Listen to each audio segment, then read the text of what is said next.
So in my conviction, an ayah is part of a passage, and the passage is part of, obviously, a surah. And a surah is part of a group of surahs. In other words, there's a bigger view. So one has to understand where in the Qur'an the ayah is situated. It's important to, because the Qur'an is a cohesive book. You can't take a sentence in a book out of its context.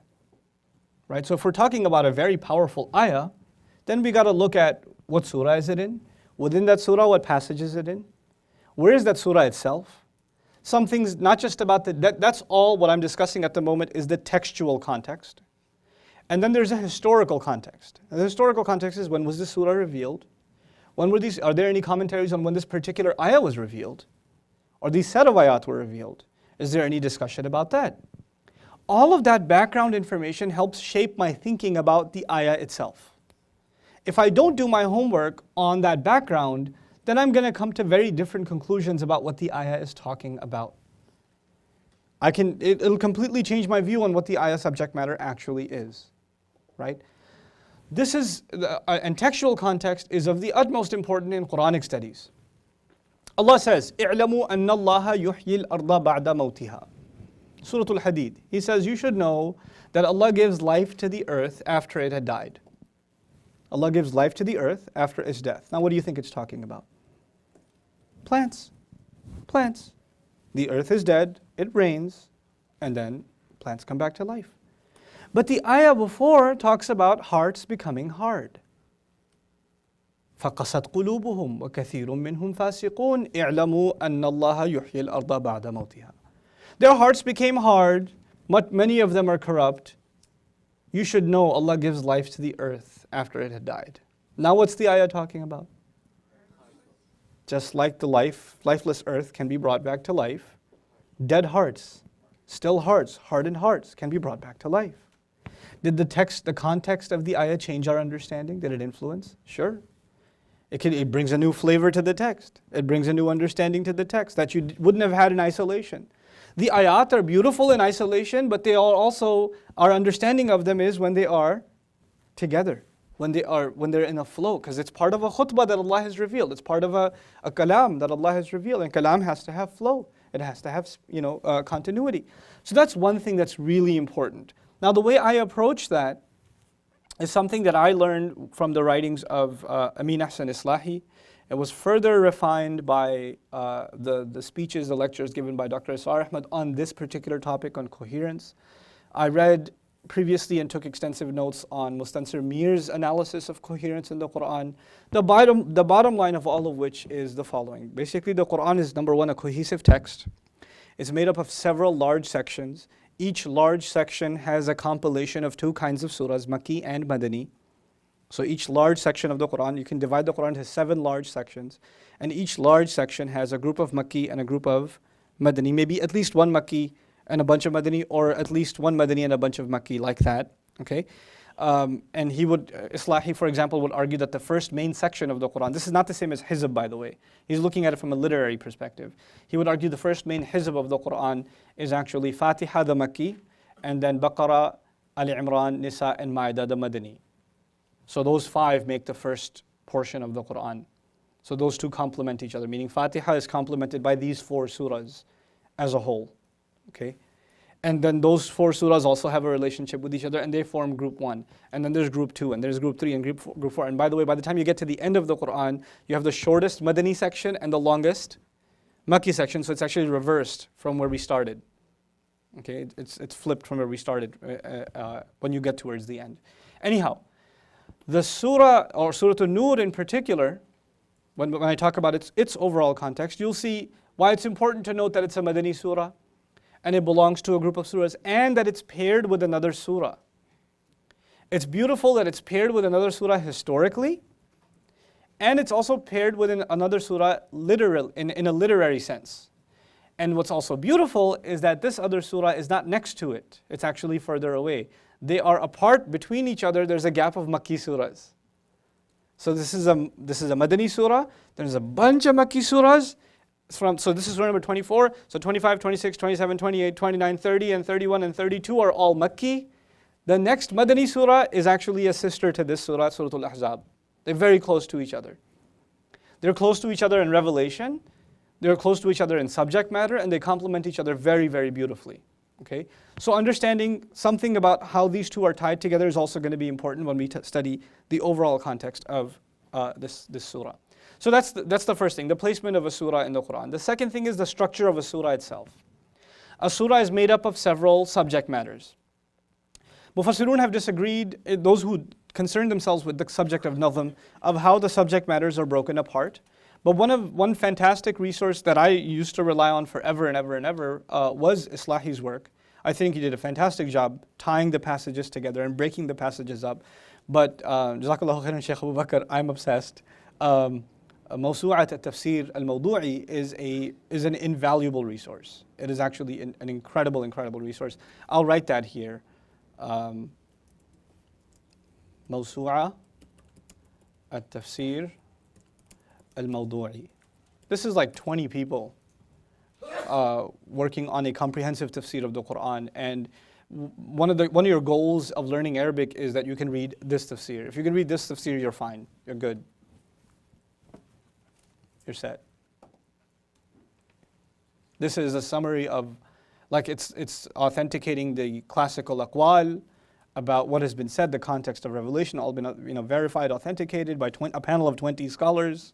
Then the structure of the surah, its passages, how they're broken apart from each other, what's the overall message for one passage, how is this passage related to the next passage. They've done this by heading. المقطع الأول المقطع الثاني المقطع الثالث, first passage, second passage, third passage, fourth passage, fifth section, sixth section. Surah An-Nur, for example, has 14 sections according to them. Right, so that's been a tremendous resource. And I would probably, if I did my own studies exhaustively beyond that, on Nazm itself, I would probably add my own notes to their study, but 90% of what I was going to figure out, they've already done. 90, if not 99%. Maybe I can, if I were to add something, it'd be maybe 0.1% to what they've done. It's already done, and it's really, really fantastic work. Okay, so understanding the structure of a surah and what the overall message of the surah is about. Why? Because once you understand that, you understand that everything that's being said is being said in that context. Okay, why is that important? Why is it important to understand the overall message within a context? I'll give you one example from the Qur'an. I'll give you one example from regular speech. One time I was giving a khutbah about the etiquettes of speech and how we're supposed to speak to people nicely. It's a simple message, speaking to people nicely. But I was talking about the value the Qur'an puts on it. The value the Qur'an puts on this idea is that actually when you don't observe it, the very next ayat in Baqarah talk about people killing each other.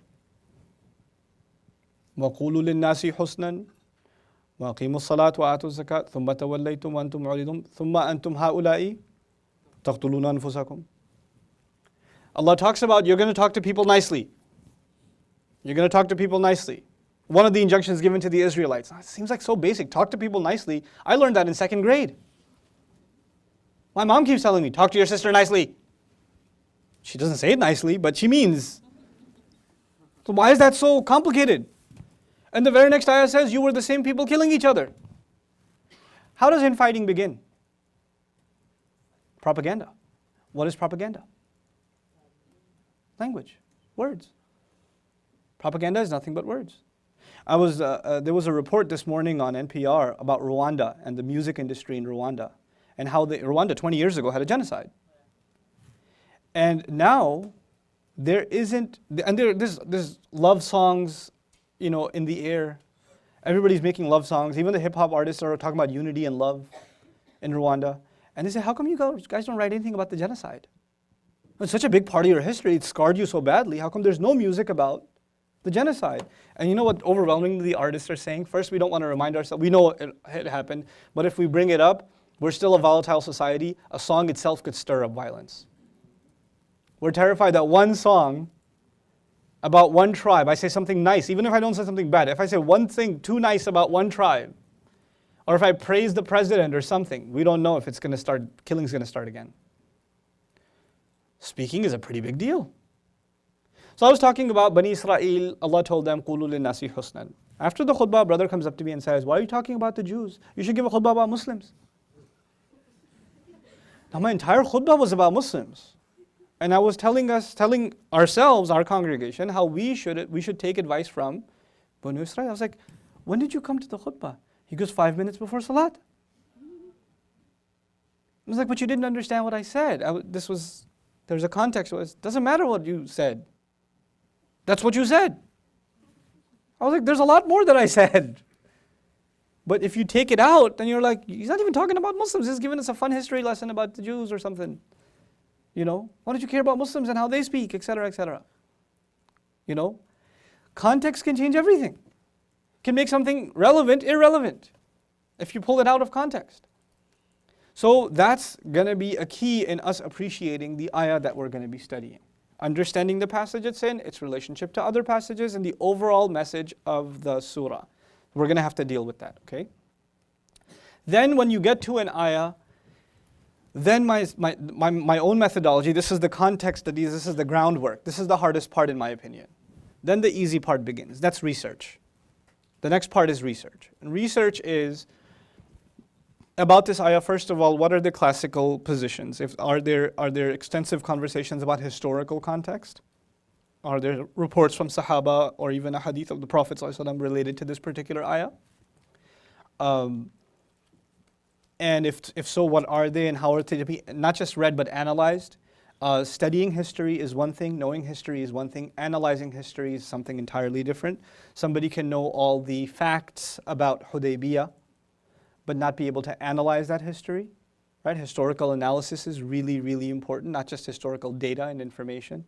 Oftentimes the athar or the text will give you the data, but it won't offer you the analysis. Right? So you have to look at history and you have to analyze also what's going on here. How's the scene to be painted? And this is the great of some great ulama in our time and even classical writers who've taken history and they've also analyzed it for us. Okay? So understanding that history, analyzing that history, that's important. That's the second step. Then there is classical commentary. I start usually with classical commentary. What that means is I go to certain tafasir of old and see if they have, what insights they have to offer into this ayah. Above and beyond what I found already in the context, do they have other things that they have to say, or things that the first 2 or 3 generations of Muslims have had to say about this ayah, which is important history and important for our understanding, right? So I'll go to a few tafasir, I'll write those for you. I'll have an easy start with the Ibn Kathir, rahimahullah. I will go to the Al-Qurtubi. I used to go to At-Tabari, I don't anymore, because At-Tabari has too many things, and I don't have the qualifications to be able to sift through what is and isn't authentic. At-Tabari, as you probably heard in the talk by Sheikh Umar also, was a historian. So he collected everything, right? Authentic and inauthentic. If he heard it, he collected it, kind of thing. So it has historical value, but for research purposes, it can become difficult to navigate. Al-Qurtubi is far easier to get through. So on the athari side or riwayah side, I'll go through these tafasir. Then there are some that are analytical tafasir with a mix of both of these. I'll read Ibn al-Jawzi. Then I move up a little bit and I start reading linguistic tafasir. So I read Al-Kashaf, which is a Zamakhshari's commentary. He's a Mu'tazilite. I'm not a fan of his i'tizal, but I am a fan of his linguistic analysis. It's fun. Then I will read An-Nuhas, if he has anything to offer about the i'rab of the ayah, some extensive i'rab of the ayah. I will also read Razi, who is a fun read when he's not on tangents. But Razi was brilliant. He's a really brilliant writer. Even though he took a lot from Zamakhshari, like a lot. You just, almost the same passage, you'll find it in his tafsir, just sitting right there. But he did have some really cool comments. So this is more on the linguistic side. Razi is kind of a mix between linguistic and literary in some sense. Then I move on to, which one was next after Razi? Oh, Al-Biqa'i. He's fun. He likes to write in poetry. That gets annoying sometimes. If he was there, I was like, Sheikh, can you just tone it down a little? But he's gone. But he likes to talk about how ayat are connected to each other. A tough read. Nonetheless, I'll plow through it if I can, to the best of my ability. And then after Al-Biqa'i, Then I start going to more contemporary works. So I'll read Al-Shawkani, Fathul Qadir. I should put Zamakhshari here instead of Kashaf. That's the author. Fathul Qadir. And then I get to one of my favorites of all time, which is Ibn Ashur, At-Tahrir wa Tanweer. Now we're getting even more contemporary. So then I'll read Ash-Sha'rawi.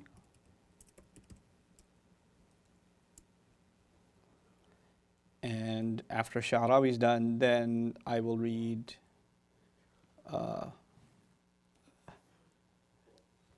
sorry, blah. Okay.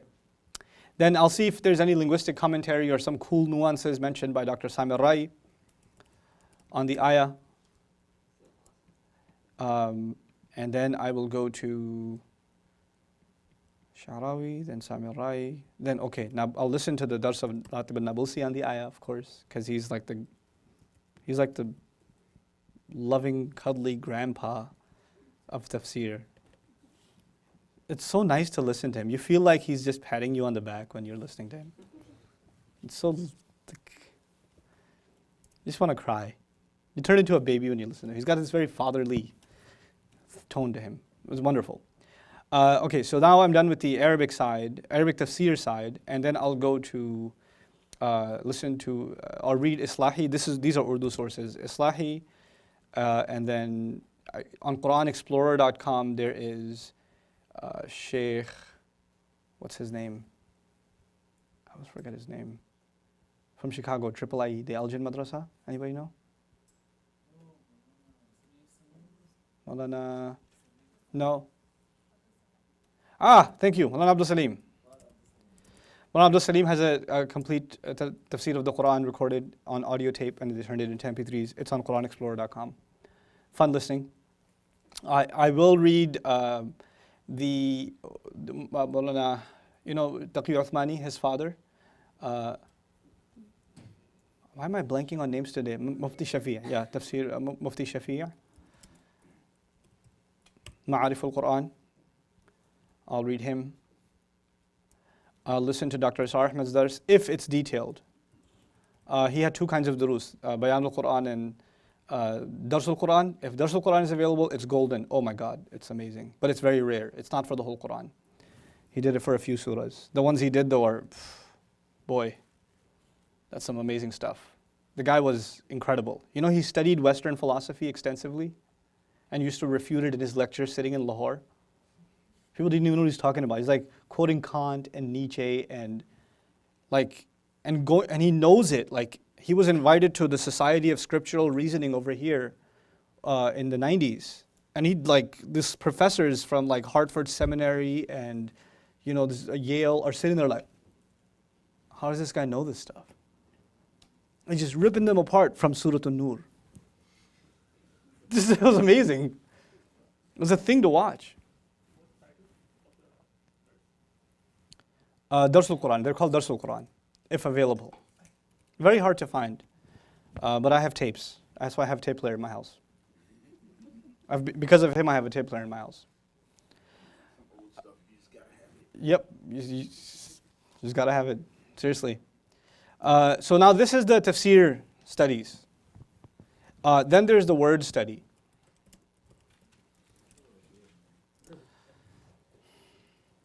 You wonder why I don't do detailed studies. Because if I did, I wouldn't do anything else. So when you do an ayah, it'll take you a while. It'll take you a while. This took me, all of Ramadan took me Surah Nuh. Just Surah Nuh. To do it like this. It takes a while. And it's not even studying this stuff. That's not the hard part. When you have all these notes, is there overlap? To skim through all of the overlap and to turn it into something you can actually teach, that's the painful part. So he already said this, he said this, okay, I got to combine these two, and that's been said here, okay, I got to get these two together. And so you have 70 pages of notes, and then you got to turn them into like 3 pages, or 4 pages, or 10. In this case, this is 14 pages for today, the ayah. Right, because you got to skim. So now word study, Lisan al-Arab, I'll start with lanes. Then I'll read Lisan al-Arab, Then I read Al-Muhit. I really, really like Qutuf. I really like this book. My new love, Fiqh al-Lugha. There's a thesis called Daqa'iq al-Furuq li Kalimat al-Qur'an. I love it. It's great.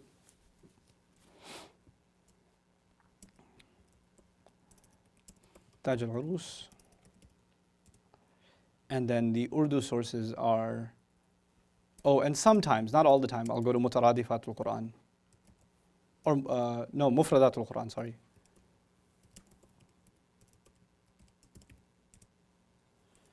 Then the Urdu sources, there's one that's like super juicy. It's called Mutaradifat al-Qur'an. That's for synonyms. There's another Arabic source, Al-Furuq al-Lughawiyya, I should mention that.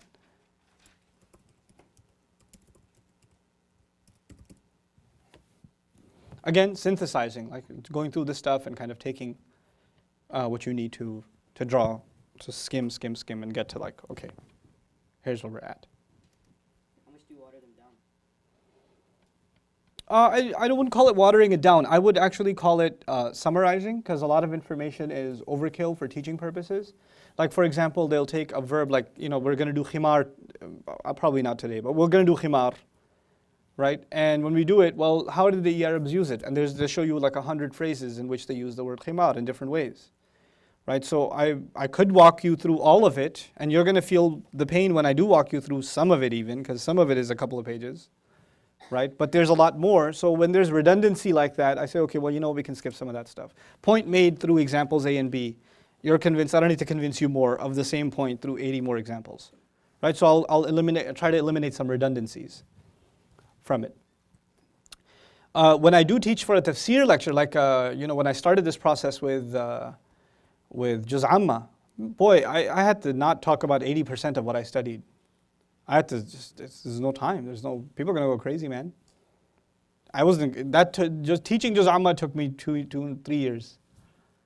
Right? So if I actually did it the way my notes were suggesting, we'd still be doing it.